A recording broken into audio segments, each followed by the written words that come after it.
Donc s'est réuni pour la première fois le comité de pilotage pour l'avenir du site de Fessenheim et de sa région.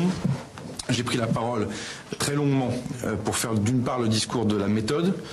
Qu'est-ce que nous avons fait depuis l'automne dernier, ce que je suis venu faire ici pendant 3 jours en Alsace, et décliner les pistes très opérationnelles de travail qui nous attendent dans les semaines qui viennent, avant un nouveau comité de pilotage que je réunirai, sauf changement majeur, les 12 et 13 avril prochains, ici même dans cette préfecture à Colmar, et je présiderai moi-même ce deuxième comité de pilotage.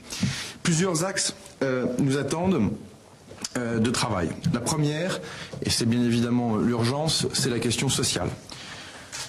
Il y a le volet du dialogue social entre les représentants du personnel, l'intersyndical que j'ai reçu hier très longuement comme vous le savez, et la direction d'EDF pour ce qui concerne les agents de la centrale.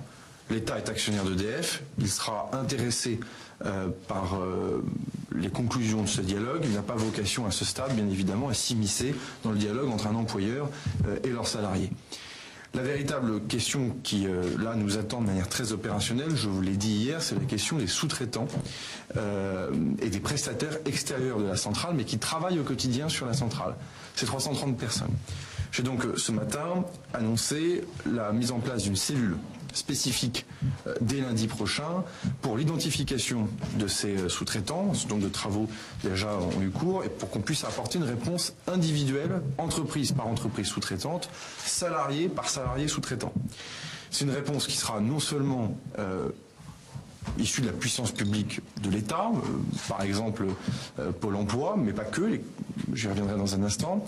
Les collectivités territoriales, le président du conseil régional a indiqué, mais il est là, vous pourrez l'interroger sur le sujet, sur sa disponibilité pour regarder aussi les choses, mais c'est une avancée notable et importante, puisque j'ai passé un long moment ce matin avec les autorités allemandes, cette réponse pour les prestataires sous-traitants sera franco-allemande, puisque les entreprises allemandes de l'autre côté du Rhin sont en peine à trouver un certain nombre de profils, de qualifications, d'employés. Ça a été dit ce matin, ça m'a été dit en cette tête ce matin, ça a été dit publiquement au comité de pilotage. Donc l'accompagnement des prestataires et des sous-traitants fait partie des grandes urgences que l'État va traiter. C'est le secrétaire général de la préfecture, sous-préfet de cet arrondissement ici à Colmar, qui sera chargé sous l'autorité du préfet de département de coordonner cette affaire. Se pose aussi très naturellement la question de la fiscalité locale pour les collectivités territoriales qui ont à connaître, bien évidemment, de doutes et de craintes sérieuses sur leurs recettes dans les mois, dans les années qui vont venir. J'ai annoncé un principe très clair d'accompagnement et de neutralisation de l'impact fiscal pour les 4 collectivités territoriales qui sont concernées, avec un accent particulier pour la commune de Fessenheim et pour la communauté de communes qui, vous le comprendrez bien, par leur taille modeste, en proportionnalité de leur budget, l'impact est plus important que pour le conseil départemental et le conseil régional. Mais ce matin, j'ai pris acte que les 4 collectivités, y compris le conseil régional et le conseil départemental du Haut-Rhin, souhaitent participer de manière opérationnelle à l'écriture du projet industriel, dont je vais en donner un mot dans un instant, sur la centrale de Fessenheim. Ça veut dire aussi que nous aurons une réponse pour le département et la région. Quelles sont ces réponses en matière de fiscalité de manière concrète, pardonnez-moi? La neutralisation de ce qu'on appelle le FNJ, la commune de Fessenheim, comme vous le savez, perçoit de la fiscalité, l'IFER, mais elle en donne également une partie sur un fonds national. Et donc, bien évidemment, ça faisait partie des grandes questions que le conseil municipal m'a entretenu hier au soir lorsque je les ai rencontrés à la salle de fête de Fessenheim. C'est de dire, mais attendez, si le 1er janvier prochain, on doit continuer à contribuer à tous ces fonds, l'obligation de la loi, alors que nous n'avons plus les recettes en face qui vont bien, nous allons à la catastrophe. Ce problème sera réglé dans le projet de loi de finances à la fin de l'année. Il n'est pas question que du FNJ. Il est question aussi d'une compensation que la fiscalité locale ne permet pas d'absorber. Je m'explique. Même si la communauté de communes ou la commune de Fessenheim devait augmenter ses taux, ce qui ne m'appartient pas, ces taux de fiscalité, ça c'est une affaire des élus locaux, même s'ils devaient les augmenter, ils n'arriveraient pas à boucler leur budget. Ce qui donc justifie, pour celles et ceux qui se posent la question pourquoi l'État irait aider les collectivités territoriales, parce que certains se posent aussi la question dans ce sens-là, ce qui justifie donc que l'État vienne accompagner les choses. Il y a un groupe de travail spécifique qui va se monté sur le sujet. J'ai eu Gérald Darmanin, ministre de l'Action et des Comptes Publics, hier au téléphone, et nos deux ministères suivront la question de manière extrêmement précise. Encore, il y a un certain nombre d'interrogations ici en Alsace sur la sécurité de l'approvisionnement en électricité. En disant au fond, l'après centrale, est-ce qu'on est capable de garantir la sécurité de l'approvisionnement en électricité ici dans cette partie de l'Alsace? Est-ce qu'on est capable de passer un hiver difficile? Est-ce qu'on est capable de gérer un besoin de pointe de consommation d'électricité? Est-ce qu'on est capable d'accueillir de nouvelles industries qui pourraient être gourmandes en énergie et en électricité? C'est un débat qui est un débat ancien, pour laquelle j'ai tenu à apporter des réponses très claires ce matin, puisque j'ai donné copie à chaque membre du comité de pilotage d'un courrier du président François Brotte, qui est le président de RTE, courrier qu'il m'a signé hier pour le comité de pilotage ce matin, qui certifie, au nom d'RTE, qui, comme vous le savez, est l'autorité légitime pour le faire dans ce pays, qu'il n'y a pas de problème d'approvisionnement d'électricité dans cette partie de l'Alsace, y compris dans les scénarios les plus extrêmes et les plus difficiles. Ce courrier a été distribué. La plupart des membres du comité de pilotage en ont pris acte. Un ou deux membres du comité de pilotage sont venus remettre encore en doute ce que pouvait dire RTE. Donc au mois d'avril prochain, je viendrai avec les équipes d'RTE, le président Brotte, je vais lui en faire la proposition tout à l'heure au téléphone, pour qu'il puisse m'accompagner et qu'on puisse véritablement avoir des réponses définitives sur ce sujet. À l'heure où on cherche à écrire une nouvelle page de l'histoire industrielle de l'Alsace, il ne s'agirait pas que de faire peur à des investisseurs potentiels en agitant de prétendus problèmes d'approvisionnement d'électricité. Donc j'ai tenu à régler ce problème-là ce matin. Il est désormais pour moi réglé. S'il y a besoin d'y revenir, nous y reviendrons avec le président Brotte. C'est une centrale nucléaire, elle produit donc de l'électricité. Ça veut donc dire aussi qu'il faut qu'on soit cohérent sur la transition énergétique que nous mettons en place. Si l'Alsace a vu et a connu un développement grâce à l'énergie nucléaire, elle doit permettre aussi d'envisager un développement grâce aux énergies renouvelables. Ne serait-ce que parce que ça correspond à nos grandes orientations climatiques, la COP21, ne serait-ce que parce que ça crée de l'emploi, ça crée de la richesse et ça permet d'engager des mutations comme malheureusement, à l'époque, en son temps, il y a 30 ou 40 ans, nous n'avons pas su les organiser dans le bassin minier, par exemple. On a arrêté la production de charbon et derrière, on n'avait pas un modèle énergétique de substitution. C'est pour cela que l'État va mettre en place, et c'est inédit en France, un appel à projet pour les énergies renouvelables, dont la maîtrise d'ouvrage de cet appel à projet revient à notre ministère de la Transition écologique et solidaire, sous l'autorité de Nicolas Hulot, spécifique à cette région. J'en reviendrai au périmètre d'ailleurs, à cette région de l'Alsace et du Grand Est. Ça n'a jamais été fait. Ça sera notifié à la Commission européenne, puisque les appels à projets sont toujours nationaux. Et là, pour la première fois, nous allons faire un zoom régional extrêmement précis pour accompagner cette transition énergétique. Cela, bien évidemment, se connecte aux annonces que j'ai pu faire hier dans les Échos sur la libération des énergies renouvelables. J'ai traité l'éolien, mais vous le savez, j'ai installé aussi en parallèle des groupes de travail sur le photovoltaïque et sur la méthanisation. Et sur la question de la méthanisation, la Chambre d'agriculture, ici représentée ce matin, a fait état de sa satisfaction sur cette question pour les questions que vous pouvez imaginer. Là, on aura aussi une réponse sur les énergies renouvelables et sur les énergies en général. Le président Rotner le dira mieux que moi, mais il y a aussi une réflexion à l'échelle du Grand Est sur l'ensemble des filières énergie. Nous sommes dans la région aussi où il y a eu un démantèlement de centrales nucléaires, en tout cas de réacteurs, pardonnez-moi, à chaud. Nous sommes aussi dans la région où il y a Bure. Vous savez que je m'occupe par ailleurs aussi du projet de CIGEO en tant que membre du gouvernement. Il y a d'autres réacteurs nucléaires présents également dans la région Grand Est. C'est aussi une région qui a su prendre de l'avance sur les énergies renouvelables à un moment donné. Bref, il y a des filières à créer autour des métiers de l'énergie. Je renvoie d'ailleurs toujours le même exemple. Je l'ai cité ce matin, il était consensuel. Regardez ce qui a été fait au lycée public de Charleville-Mézières dans cette région sur les formations liées à l'éolien qui créent des débouchés d'emploi complètement opérationnelles et concrètes pour les habitants et pour les jeunes habitants des Ardennes. Alors ensuite, je l'ai dit et je l'ai dit avec la franchise qui me caractérise en termes de caractère, il ne faut pas compter sur moi ni sur ce gouvernement pour aller devant une caméra ou une radio pour annoncer l'arrivée d'une usine, comme ça a pu être le cas, par exemple, dans le passé. Personne n'y croit, d'ailleurs ils ont eu raison de ne pas y croire, puisque ce n'est pas arrivé. Et justement, et je terminerai tout à l'heure par là, la vraie méthodologie, c'est la méthodologie de la sincérité, du pragmatisme et de l'honnêteté. Le développement économique n'est pas quelque chose qui se décrète. Les ministres ont peut-être beaucoup de pouvoir aux yeux des Français. Ils n'ont pas le pouvoir de décréter l'emploi, sauf à changer de modèle économique et revenir à un modèle économique plus ancien, si vous voyez ce que je veux dire. Donc il est évident que notre rôle collectif, les parlementaires, les collectivités territoriales, les chambres consulaires, elles étaient toutes représentées, les filières économiques, l'État, que je représente aujourd'hui, c'est de créer les bonnes conditions pour qu'on soit capable d'écrire un projet industriel sur l'après Fessenheim. Les conditions, quelles sont-elles? Et là aussi, ce sont des annonces très opérationnelles et concrètes que j'ai fait ce matin devant le comité de pilotage. La première, c'est qu'il n'y a pas de développement économique sans foncier. Si vous n'avez pas de terrain à proposer à des opérateurs économiques, à des investisseurs, à des chefs d'entreprise, il ne se passera rien. Autant que parfois les économies de services peuvent être dématérialisées, l'économie industrielle, elle est forcément matérialisée. Et on le voit bien, et ça a été dit très clairement par les autorités allemandes qui étaient représentées ce matin, et personne d'ailleurs dans le comité de pilotage n'est venu remettre en cause cela. Nos amis allemands ont réussi à compléter l'ensemble de leur territoire qui longe le Rhin avec une offre industrielle extraordinairement structurée et désormais dense.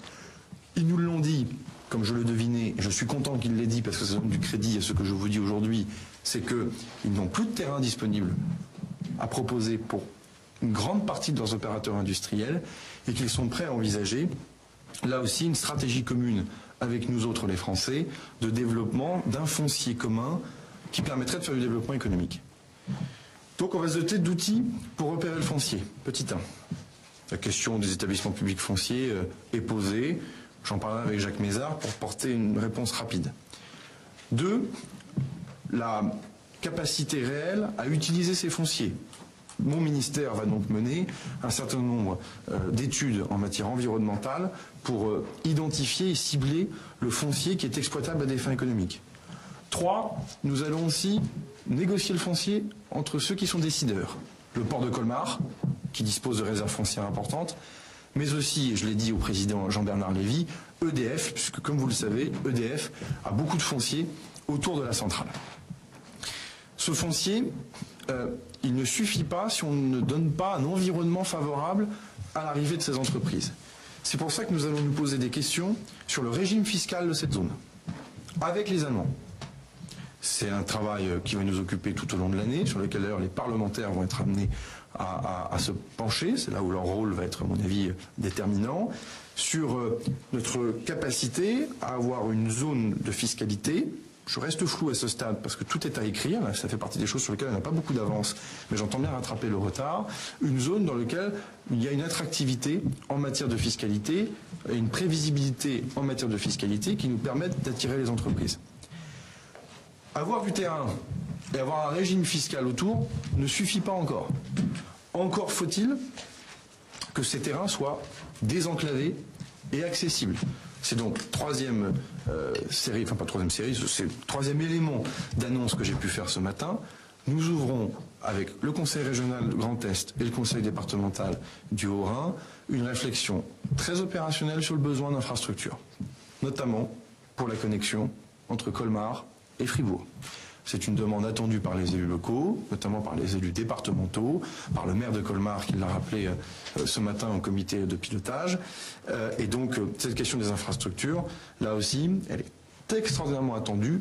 J'ouvre le débat de manière opérationnelle parce que bien évidemment derrière, ce qui se joue, c'est la négociation d'un avenant au contrat de plan État-région, le CPER, sur lequel j'ai mandat du Premier ministre pour regarder ce qu'il convient d'apporter dans le cadre de cet après Fessenheim.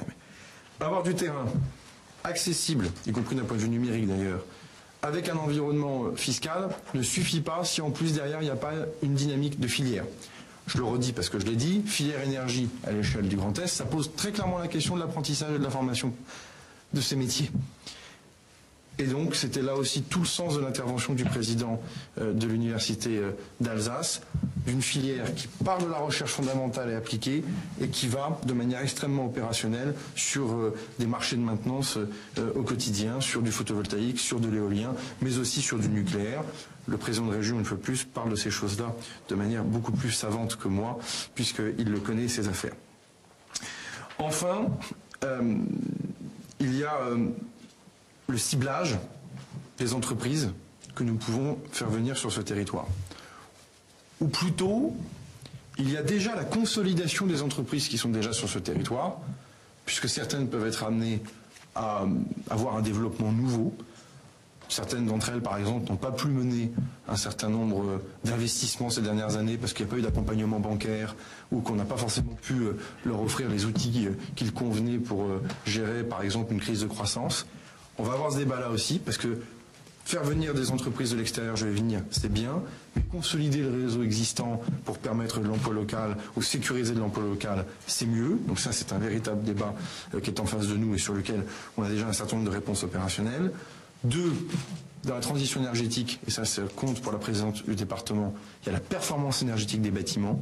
Donc tout le milieu et tout le réseau d'artisans, de PME, de TPE qui s'inquiètent de l'après-fermeture de centrales doivent être rassurés par le fait que l'État va mettre des moyens avec les collectivités territoriales sur de la commande publique locale, sur la performance énergétique des bâtiments. Il y a de l'argent dans le grand plan d'investissement. L'ANA est un opérateur de l'État qui sera mobilisé à cette occasion. Mais là aussi, nous avons beaucoup à faire dans la zone de travail, à savoir Brizac, Colmar et Mulhouse, que je ne l'ai pas dit depuis le début de mon propos, mais on ne travaille pas que sur les quelques communes autour de Fessenheim, on travaille sur ce triangle qu'on va d'ailleurs affiner en listant le nombre de communes, c'est le préfet de département qui va le faire dans les heures qui vont venir pour qu'on ait bien le terrain de zone de travail qui soit identifié par tous. Sur la méthode, première des choses, je vous l'ai dit, je reviendrai en Alsace. Moi-même présider le comité de pilotage. Deuxième des choses, une réunion de ministres aura lieu, présidée par Édouard Philippe, dans les jours à venir, pour valider définitivement au nom de l'État, parce que je vous le dis valider, mais pour l'acter et aller un peu plus loin, c'est là où je veux en venir, dans ce dossier de Fessenheim. C'est un dossier qui est profondément interministériel et pour lequel le pilotage est assuré en lien étroit avec le Premier ministre. Puisque c'est interministériel, vous savez qu'il y avait un délégué interministériel en charge de la question de Fessenheim, en la personne de M. Jean-Michel Malherba, qui est un ingénieur reconnu du ministère de la Transition écologique et solidaire. Il s'était vu confier cette mission par le gouvernement précédent. C'est une mission qui était difficile, sur laquelle on ne lui avait pas forcément donné toutes les coups des franches, il faut bien le dire, pour travailler sur ce sujet. Il a fait un travail qu'on peut dire de remarquable dans un contexte le plus difficile du monde. Et donc je tiens à lui rendre hommage pour l'apport exceptionnel qu'il a apporté à ce dossier et la qualité de la manière dont il a rendu le service public. Il sera remplacé par un délégué interministériel pour l'avenir du site de Fessenheim. On change la mission, puisque la feuille de route désormais est claire, avec une proposition au Conseil des ministres qui devrait intervenir dans les 15 jours ou les 3 semaines qui vont venir en fonction du profil qui sera retenu. Là, avec un profil différent. M. Malherbat est un ingénieur, il connaissait bien les questions d'énergie. Et on était davantage sur la relation avec EDF. C'était le premier temps de la mission. Là, vous le voyez.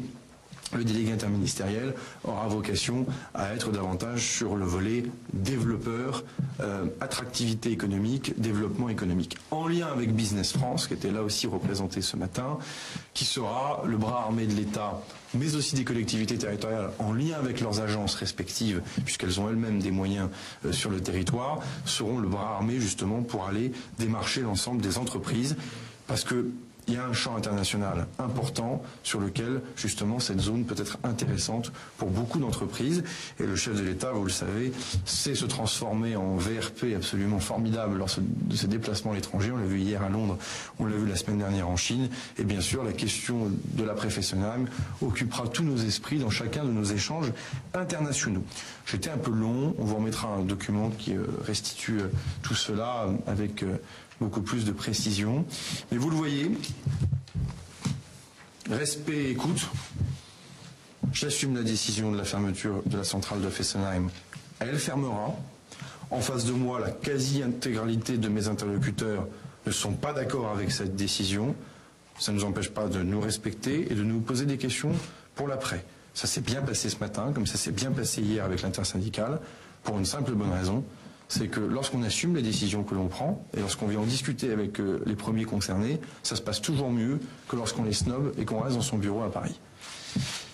Je ne viens pas non plus avec un chèque, parce que c'est une manière aussi de ne pas respecter le territoire, comme si derrière la construction d'un projet était simple effet de compensation, et en même temps, je ne viens pas les mains vides, parce qu'il faut aussi des moyens pour amorcer une transition. C'est le juste équilibre que j'ai expliqué à l'intersyndicale hier, c'est le juste équilibre que j'ai expliqué ce matin au comité de pilotage qui réunissait l'ensemble des acteurs de ce dossier. Vous les interrogerez. Je crois que nous avons vraiment réussi à trouver la bonne méthode pour arriver à ne plus perdre de temps, non seulement sur ce dossier, mais également reprendre de l'avance sur l'avenir industriel de l'Alsace. Je suis à votre disposition pour quelques questions. Monsieur Baudot. Vous parlez des compensations en termes de fiscalité locale. Pendant combien de temps, ça veut dire, est-ce que l'État va soutenir les finances, notamment d'une ville comme Fessenheim? Alors la conversation va être ouverte parce que c'est un peu technique, mais entre-temps, la communauté de communes a changé de périmètre. Il y a eu 2 fusions de comités de communes.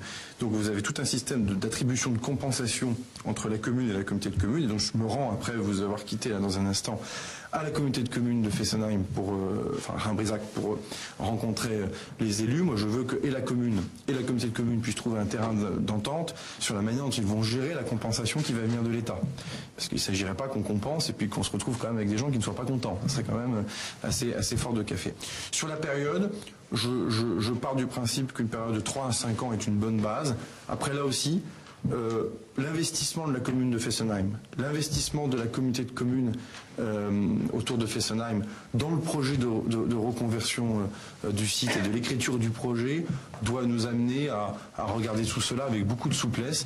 On a besoin des collectivités territoriales, c'est un jeu gagnant-gagnant de toute façon dans cette affaire.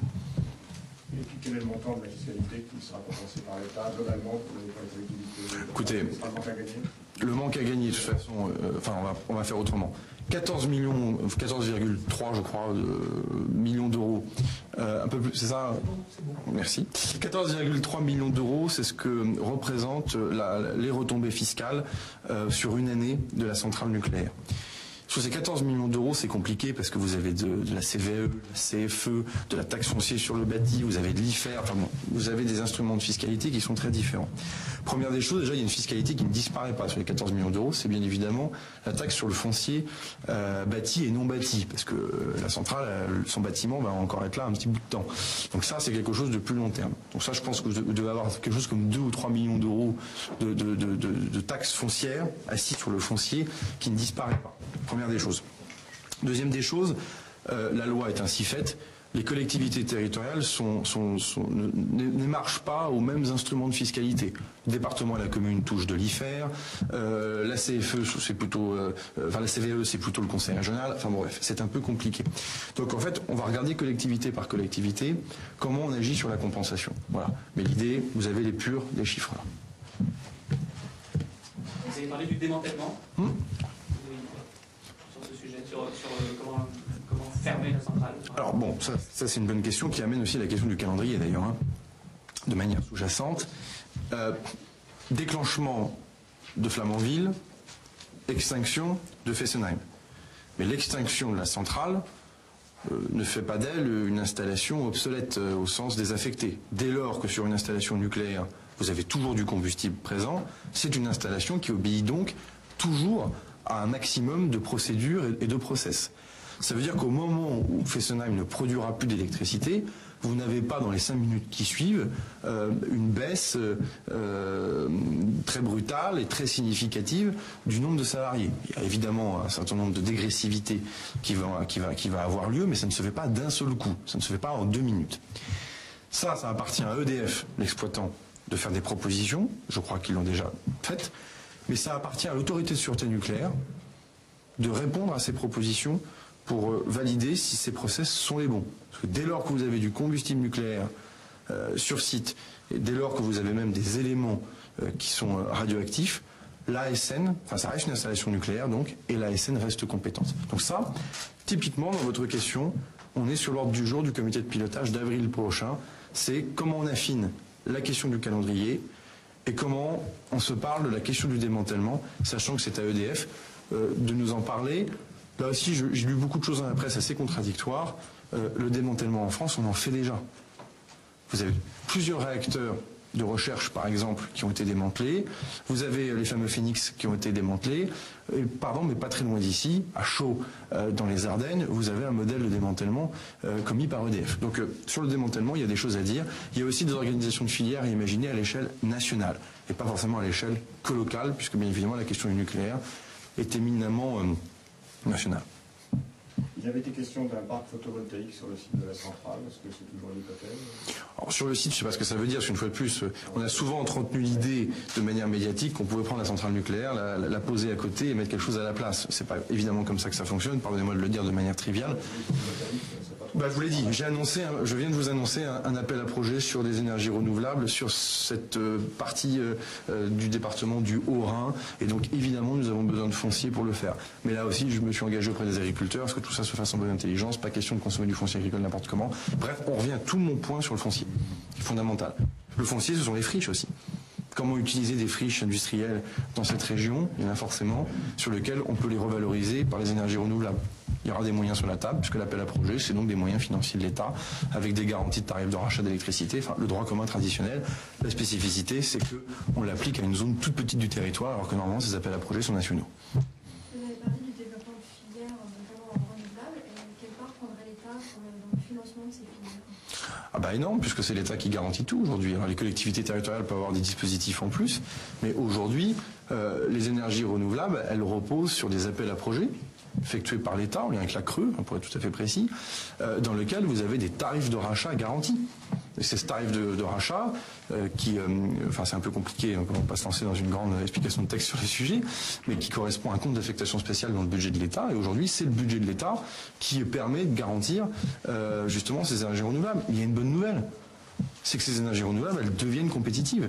C'est-à-dire que là où il fallait forcément de l'argent du contribuable il y a quelques années pour faire de l'éolien ou du photovoltaïque ou de la méthanisation, aujourd'hui, en tout cas pour l'éolien et le photovoltaïque, au regard du coût de l'électricité, ça devient compétitif et le marché traditionnel, offre-demande, commence à s'équilibrer sans que le contribuable ne soit obligé forcément d'être sollicité. J'en veux un exemple. Le premier projet d'éolien, enfin le dernier projet d'éolien offshore en mer du Nord, pas en France mais en Europe, se fait sans aucun euro d'argent de subvention publique. Le photovoltaïque n'était pas viable dans une région comme l'Alsace il y a quelques années. Aujourd'hui, le photovoltaïque est viable et fonctionne dans une région comme l'Alsace. Vous n'avez pas lancé l'arrivée d'une usine, mais est-ce que les contacts ont déjà été pris? Est-ce que les entreprises ont déjà suscité un intérêt particulier à l'étude de l'implantation? Alors comme je veux être en rupture avec la pratique précédente, je vais être rigoureux et technique dans ma réponse. Business France a des contacts. Point. Ce qui est une réponse. Nombreux. Business France a des contacts. Avec Tesla. Vous donnez combien de temps pour aboutir en ce qui concerne ce projet de réindustrialisation? Je pense à la particulier en termes de foncier, mise en place de disponibilité, etc. Assez vite sur franchement, ce matin, il sentait... il y avait un alignement de planète. Pas sur le fond de la décision de la fermeture de la centrale, vous le savez, mais sur les moyens d'écrire la page de l'après, il y avait un alignement de planète très puissant autour de la table. Interrogez-les, je ne suis pas le mieux placé pour en parler. Mais je vais même être franc avec vous, je savais que j'avais affaire à des gens responsables et de qualité en tout point. C'était plus qu'être responsable et de qualité. C'était que il y avait aussi le ressenti qu'en plus on peut innover et on peut même surprendre. Enfin, il y avait quelque chose de positif autour de la table. Ça veut dire qu'on peut aller vite. Sur le foncier, parler avec EDF, parler avec le port de Colmar sont des choses qu'on doit être capable de mener dans les semaines et dans les mois qui viennent. La question qui m'intéresse le plus, même, c'est à quel point il est sûr que le moment de fermeture sera vraiment la fin de l'année 2018. Qu'est-ce que vous avez reçu comme signaux par l'EDF? Alors si on est honnête, les autorités allemandes ce matin ne m'ont pas dit ça, considérant que ma présence ici vaut définitivement aussi clarté, clarification sur la situation de la centrale de Fessenheim. Enfin, je comprends que sur le gouvernement précédent, il y ait pu avoir beaucoup d'interrogations de la part de nos amis allemands sur le sujet. Les tergiversations étaient nombreuses. Là, il n'y en a pas de tergiversation. Et d'ailleurs, le moindre des respects, c'est de ne pas en avoir. Quand je dis droit dans les yeux aux gens de l'intersyndicale hier, votre centrale va fermer, c'est pas de gaieté de cœur que je leur dis, mais nous assumons la décision que nous prenons parce que nous assumons notre politique énergétique, que nous pensons bonne pour le pays. pas bon pour le territoire de fermer une centrale nucléaire, mais c'est bon pour le pays que de fermer, en tout cas de diminuer la part du nucléaire dans notre mix énergétique. Les Allemands, ils l'ont entendu, ça. Ils l'ont entendu de la bouche du président de la République, ils l'entendent de la bouche d'un membre du gouvernement ici sur place. Leur question, à eux aussi, c'est pas quand est-ce qu'elle va fermer, c'est qu'est-ce qu'on fait pour l'après Fessenheim. Alors après, qu'on soit sur fin 2018 ou début 2019, pour des autorités allemandes qui attendaient depuis longtemps, pragmatisme.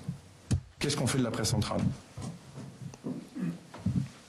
Est-ce que tout cela peut rentrer dans le cadre des contrats de transition écologique ou ça ne sera pas? La philosophie est là.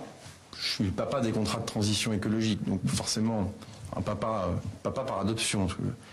D'autres y ont pensé avant moi. Je ne suis pas celui qui a eu l'idée, mais je suis celui qui en écrit actuellement la doctrine.